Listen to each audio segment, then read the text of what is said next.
Jadi ada pepatah Cina yang mengatakan seperti ini dalam bahasa Inggris, the birds of the same feather flock together. Artinya apa dalam bahasa Indonesia? Sekali lagi, the birds of the same feather flock together. Jadi burung-burung yang sejenis akan hinggap di dahan yang sama. Burung-burung yang sejenis akan hinggap di dahan yang sama. Ekstrim saya katakan. Orang baik akan berkumpul dengan orang baik. Orang jahat akan berkumpul juga dengan orang jahat.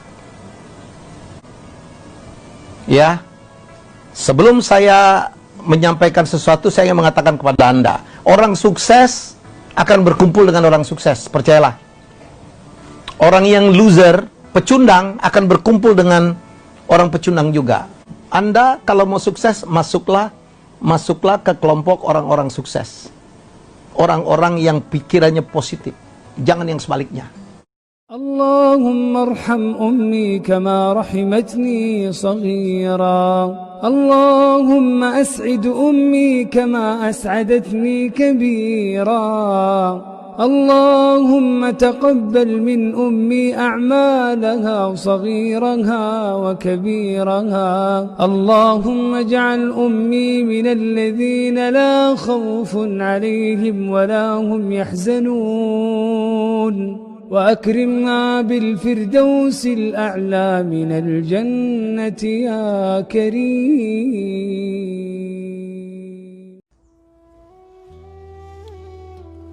Assalamualaikum warahmatullahi wabarakatuh. Wahai kawan, ketika ada kesempatan, pergilah bersama teman-teman lama. Kumpul-kumpul, sekedar makan, minum, atau ngobrol. Hidup kita semakin singkat. Maka dari itulah, bangun silaturahim. Mungkin lain waktu kita sudah semakin susah untuk berjalan.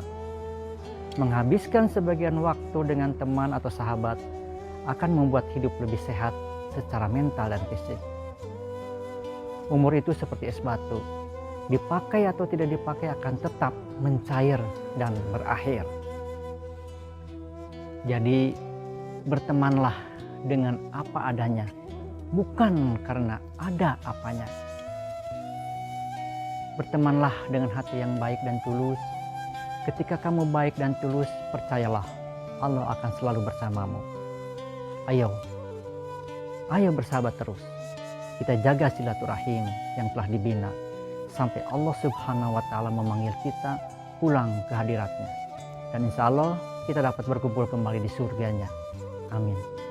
Amin ya rabbal alamin. Semoga bermanfaat. Wassalamualaikum warahmatullahi wabarakatuh. 4 amalan yang menjadi sangat istimewa di hari Jumat. Pertama adalah bersalawat kepada Nabi Muhammad SAW. Karena Rasulullah SAW menginginkan dan mempesan kepada kita, barbanya akthiru alayya minas salati yawmal jum'ah. Berbanyalah salawat kepadaku di hari Jumat. Jadi ini hari Jumat, jadi kita boleh tinggalkan seluruh zikir, hanya fokus salawat tidak salah. Karena Rasul memang minta kita bersalawat kepada beliau di hari Jumat ini.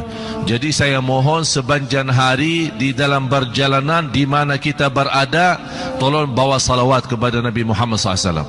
Baki Sayyiduna, tidak baki Sayyiduna boleh. Mau panjang, mau pendek boleh, intinya bersalawat kepada Nabi Muhammad SAW. Yang kedua, jangan lupa membaca suratul Kahfi.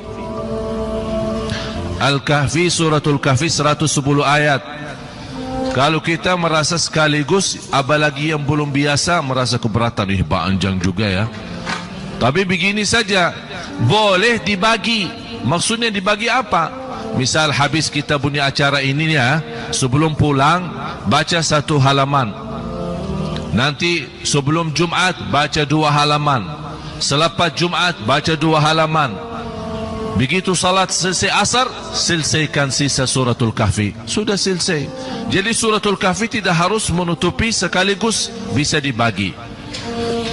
Jadi mohon maaf Bapak Ibu, jangan lupa membaca suratul Kahfi. Kalau anda belum bisa membaca, ada sebagian belum bisa baca, boleh simak murattal atau lewat HP suratul Kahfi.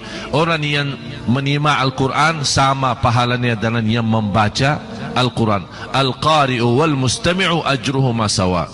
Yang ketiga adalah doa. Bapak Ibu, ada 1 jam di hari Jumat. Barang siapa yang berdoa di 1 jam itu, doanya tidak akan ditolak. Doanya tidak akan ditolak. Rasulullah sallallahu alaihi wasallam bersabda di hadis yang sahih, "Sa'atun akhiru sa'atin min naharil jumu'ati la yuwafiquha 'abdun muslimun illa stujibalah."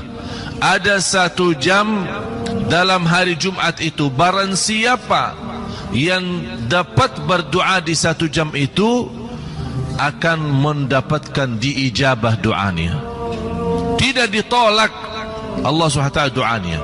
Ulama memiliki berbeda pemahaman terhadap 1 jam itu. Yang mana dimaksud 1 jam? Dari kumpulan bermacam riwayat hadis, 1 jam yang paling kuat untuk diterima doanya adalah 1 jam yang terakhir sore hari. Kira-kira kalau kita menghitungkan, kalau maghrib jam 6, berarti mulai dari jam 5. Tidak mesti 1 jam, sepanjang 1 jam kita berdoa. Ya bisa 10 minit, bisa 15 menit. Tapi intinya 1 jam yang terakhir sebelum salat maghrib. Kira-kira sebelum maghrib 1 jam, berarti kita sudah bisa mendapatkan doa. Silahkan berdoa. Saya subhanallah bangga kalau waktu di Madinah, saya melihat ulama kita, para guru, para orang salih yang ada di Masjid Nabawi.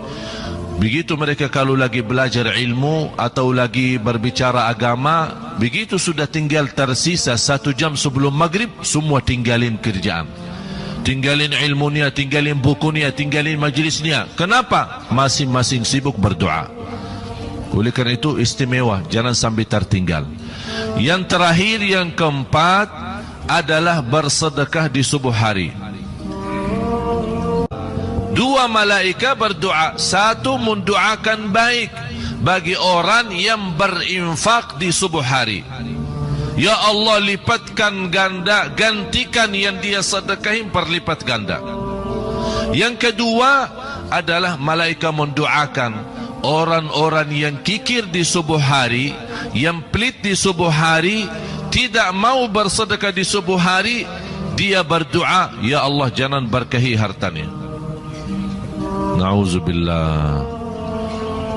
Pagi, tahukah Anda apa perbedaan antara mata lebah dan mata lalat? Ya, mata lebah akan senantiasa mencari bunga meskipun berada di tempat sampah. Tetapi mata lalat akan senantiasa mencari sampah meskipun berada di taman bunga. Manusia juga demikian. Ada tipe mata lebah dan ada juga mata lalat. Meskipun datang berbagai pertolongan, maka mata lalat akan senantiasa mencari keburukan.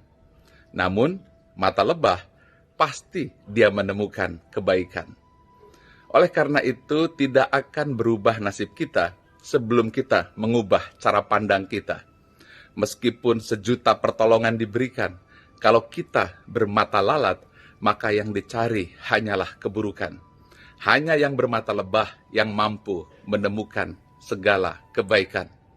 Itulah sebabnya disebutkan oleh Tuhan, tidak berubah nasib suatu kaum sebelum mereka mengubah jiwa mereka sendiri.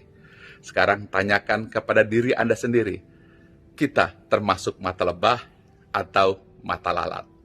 Pagi.